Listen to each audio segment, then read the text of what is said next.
It is 7:30. Captain Steve, Jim Hunter, and our monthly visit with Sheriff Brad Kunkel. Now, I don't want you to give me a ticket. Nobody does. I have registration in their car. I went and I told them I had vanity plates. You know? You're so vain. And I paid for a tag. Mm-hmm.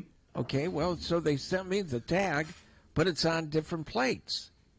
So now I got two plates. I got the vanity plates, and I got the plates that they sent me. You know what that means? You need to buy another car. I guess you better find out which one your vehicle's registered to. That's what he's doing later today, right? Yeah, one is registered. Seriously. Mm-hmm. One is registered to the new plates that they sent me, and one is registered to the vanity plates. It's a snafu. Better go back to the treasurer's office. They'll take care of you. They're great. Yeah. Scott does a great job. Lucky to have him as our I treasurer, for sure. Yeah, I got keep good the people vanity there. plates. I don't have to give up the vanity plates for the license plate is OOF. It's for OF. What's it stand for? I don't know. You gonna take submissions? Oh, yeah, I'm sure we would. I don't know what the. I don't know. Well, you can also vote early if you're Well, out I there. guess I'm registered to the other plates now because that's the last one I got, but they'll fix it. Yeah, they'll fix it. They'll fix it. They'll get you taken care of. It's what I got to do. So don't ticket me. I'll do my best. We don't make promises in this line of work.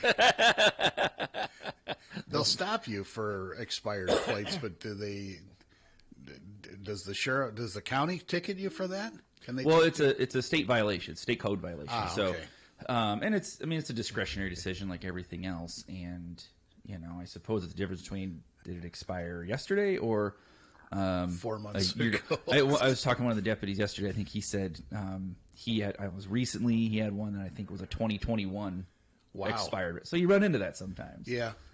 Well, mine had expired in January, and I forgot about it. I got a lot of crap on my mind, and you're sitting in it.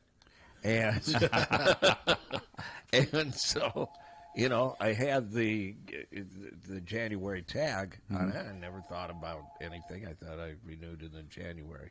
But now I got a May tag, which is good till the end of this month, right? Yeah. Okay, so do you have... I guess Nope. they don't. I guess they don't. That reminds me. So we do walkthroughs of the HHS, the admin building, every day. The deputies stop by and just kind of walk through. And recently, one of the deputies had stopped a person for like a registration violation, gave her a warning, and then later on, when he was doing his walkthrough through the building, ran into that same lady. She's like, "Hey, I came in and renewed it." So some people jump right on it, take care of it. Worked out really well. Do you have something to contribute that's worthwhile? Hello? Right here. I can tell you don't. Have a good morning. Okay. Not exactly flying off here to start. We were talking briefly before we went on the air, and we did an article about this last week. The supervisors had a work session, and they were shown the first draft of the proposed new jail, and of course, automatically there's pushback. Sure. Now, do you have any input into the design of the jail, or you leave that to the architects that did all of it? We have a lot.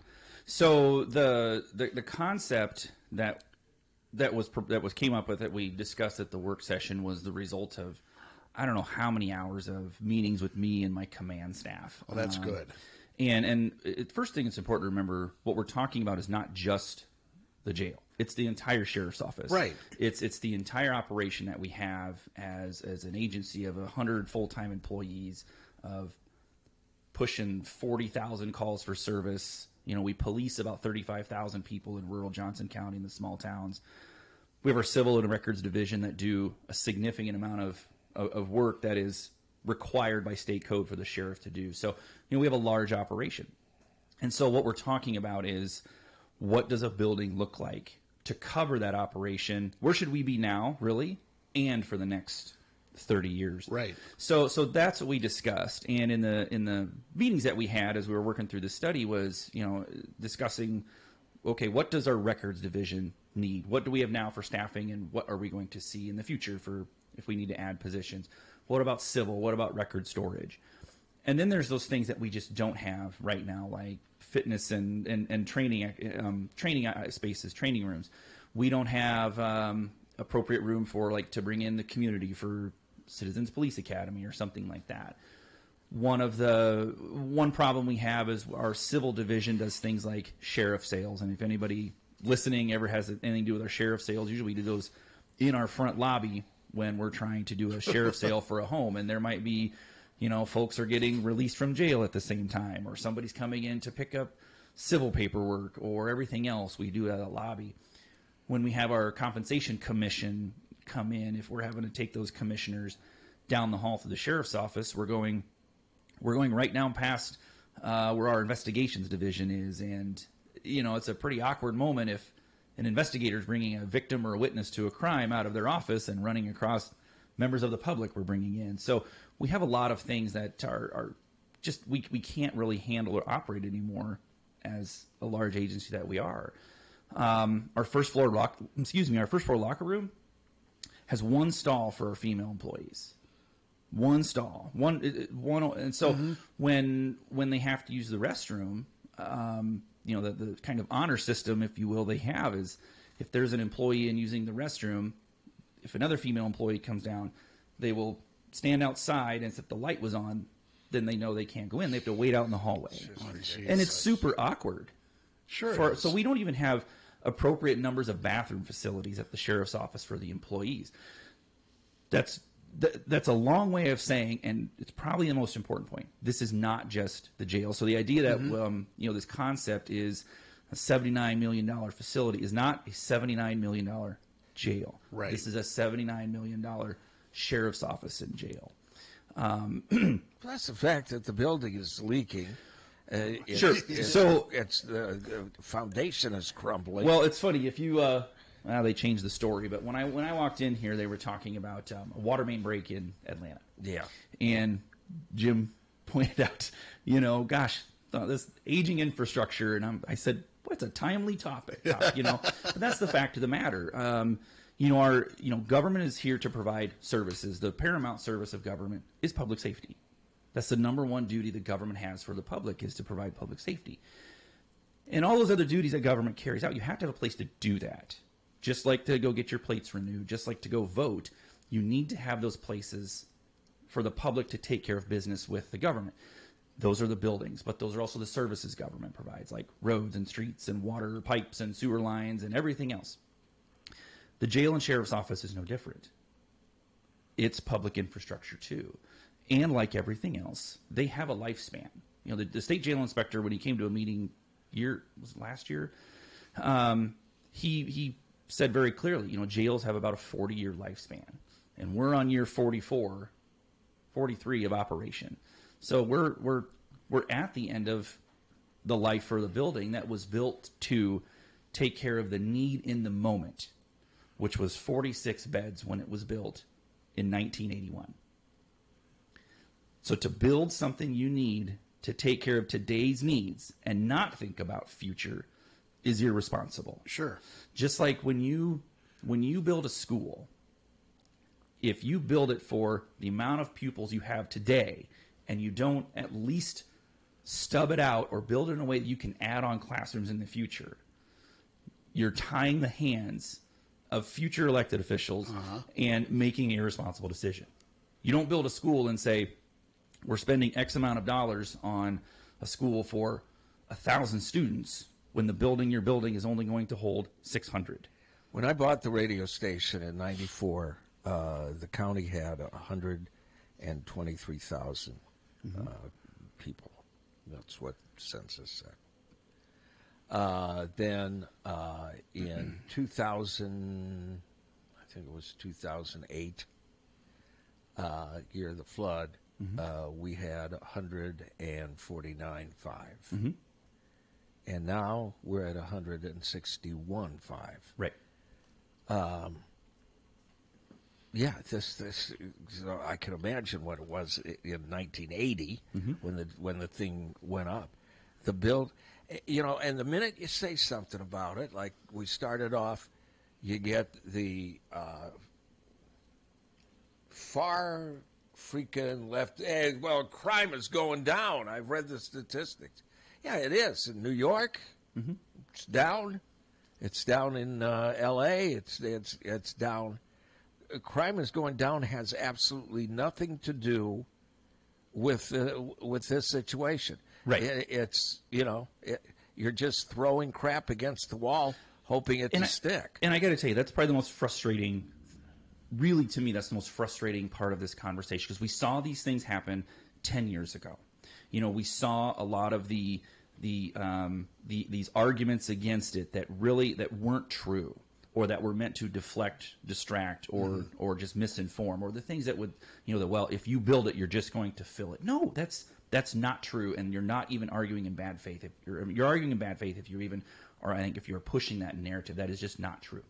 So, when we had this discussion last week, the concept we discussed was a 140-bed facility built in such a way that if you needed to add beds in the future, you could. So the discussion we had was about building a jail that's 140 beds, not 240. So for anybody to say I said this during the meeting, if for anybody to say if this is a 240 bed facility, that is not true. That is absolutely not true to say we're building a 240 bed jail. That is not true. That is inaccurate. 140 is what we proposed. What's also important to remember is the last bond referendum was for a 195 bed facility. And that's significant that we're coming back with a proposal for something that would meet the needs now and for long term, and built in a way that we could add on in the future. So I think this is a very responsible decision, and I think that number is a number that the overwhelming majority of the public could support. I really believe that, and I think it's built in a way.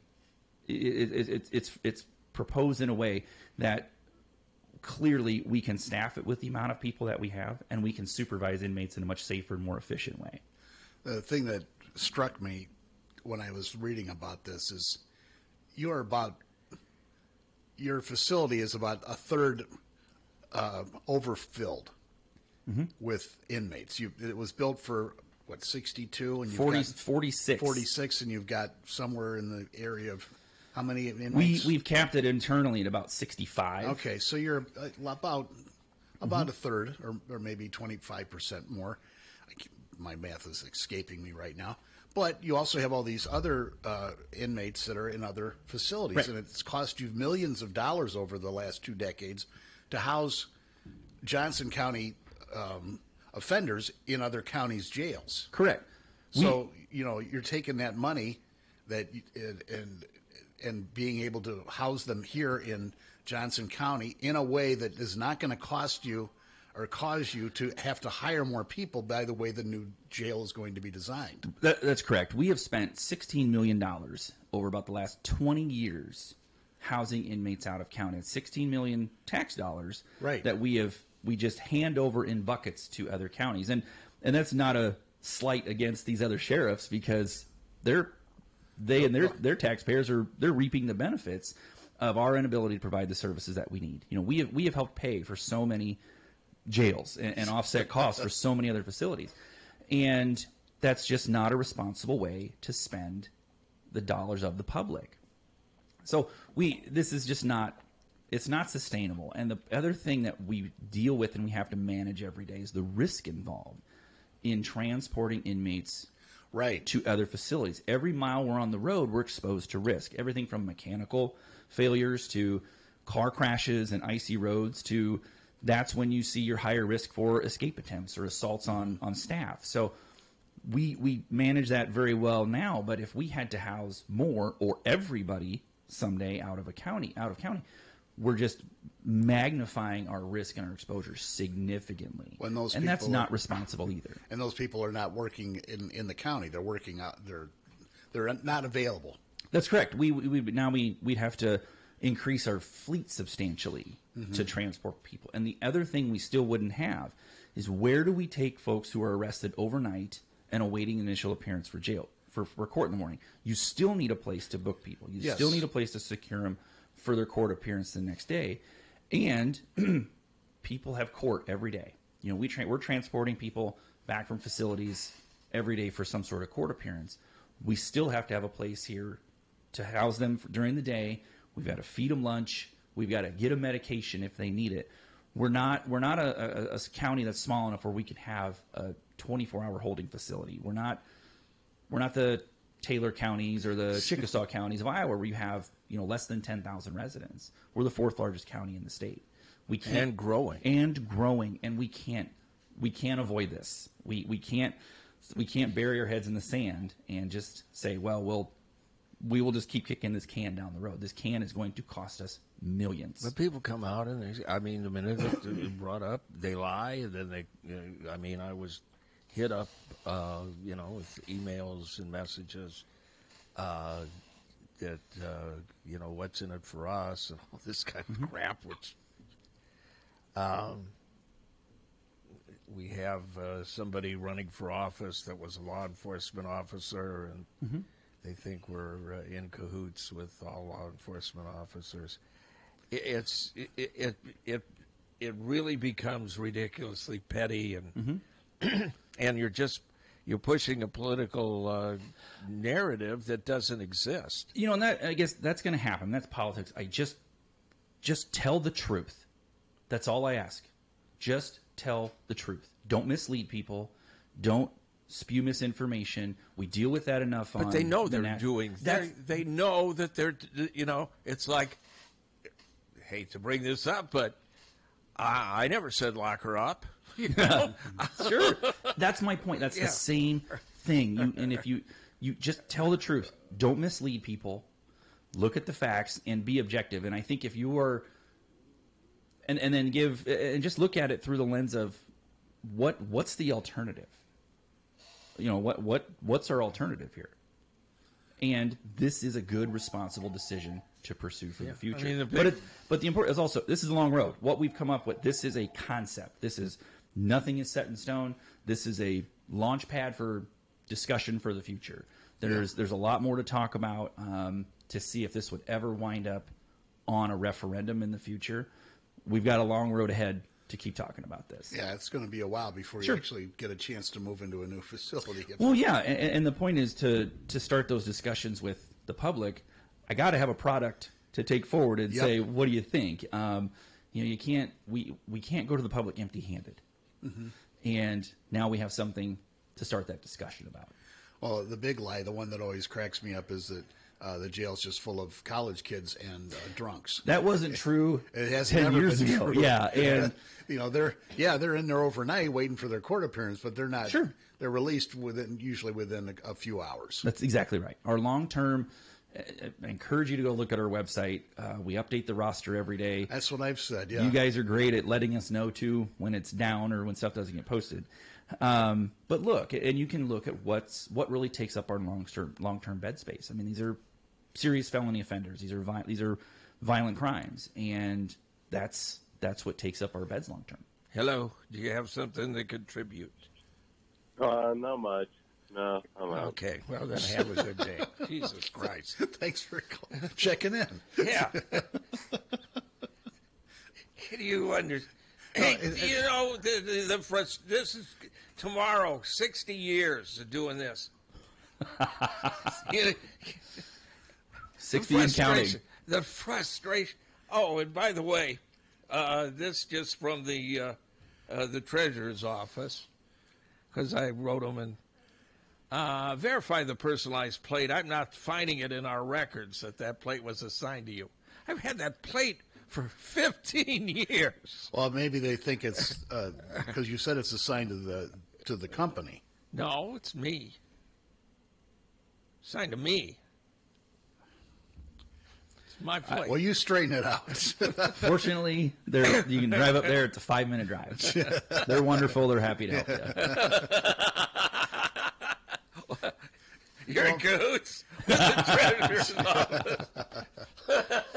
Yes, I am. Well, I'm Yes, just I going am. to take a picture of it. Just drive up. Happy to take. You got your new plates in the car with you? Yeah. All right. Well, you're good. Put one on the front, one on the back, and roll the dice. Yes. Live dangerously.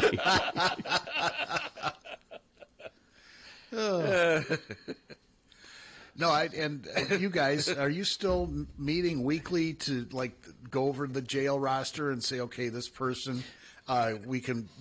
They've shown that they could be released with a monitor to do that. So yeah, we have jail population meetings. It's jail staff, county attorney, public defender. I mean, they physically take the jail roster and okay, what's going on with this person? And sometimes it might be maybe both sides can say, oh, we can resolve this case now. I mean, we do a lot. We do so much. I put it on a PowerPoint one time to try and talk about all the things we've done over the last 20 years as a community to affect the jail population. And I'm not a PowerPoint whiz by any means, but there's so much on that timeline, it's hard to read because every time you add it, it compresses the slide. There's a lot, and I know I'm missing things, and there's more that we continue to do to affect people who are involved in the justice system, emergency department, or that are missing both of those and just not getting the services they need.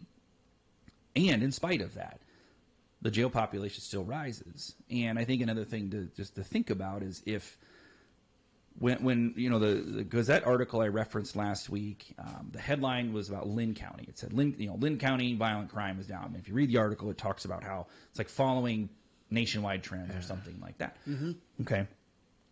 I checked with other sheriffs last week just quickly. Hey, what's your population like? Are you about normal or a little low? And all of them basically said the same thing. They're a little low. So I think a question to ask is, well, if we do all of these things here and others don't, but everybody's low, what do you make of that? So there's more to it than, yes, jail diversion programs are successful, but, criminal behavior is also cyclical, like a lot of other things in this world. Things, if bookings are down or if reported crimes are down or any of those things are down right now, that's a good thing, but they've been down before. But the odds are it's never going to get as far down as your capacity is. That's exactly right. That is exactly the point. I need you to come with me to the treasurer's office. Let's go. No, I mean, there really isn't. And handcuffs, you it'll be just great. take away the capacity of the prisoners for a moment. Mm-hmm. You've got law enforcement working in a crumbling building Yes. that leaks like a sieve. Mm-hmm. And I've seen it with it. And any of these people that are lying, and that's what they are, can go there and see it for themselves, and they don't. But the fact of the matter is the building is crumbling. Yes. And if people want to see it, I'm happy to show them. I have 2 tours this week. I really wish I started keeping track of the amount of tours I've done in the last, really since I've been sheriff. And I'm happy to keep doing them. I think people need to see this with their own eyes. Are these individuals that request tours, or is it groups? Or it's more, I hand them out kind of like Oprah does with like cars. I tour. Seriously, but I think it's important for people to see it. I offer them quite a bit. And What would you rather have, Jim? A tour of the jail or a car? Or a car.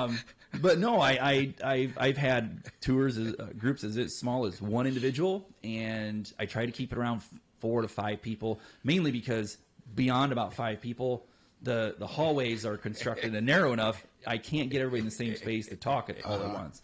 So I try and limit them to about 4 or 5. That's ideal. But I've had university, like healthcare employees. I've had community groups. You name it. I've had radio station owners, the media. while back, the Daily Iowan had reached out. They had a couple different articles about a couple different things from different reporters.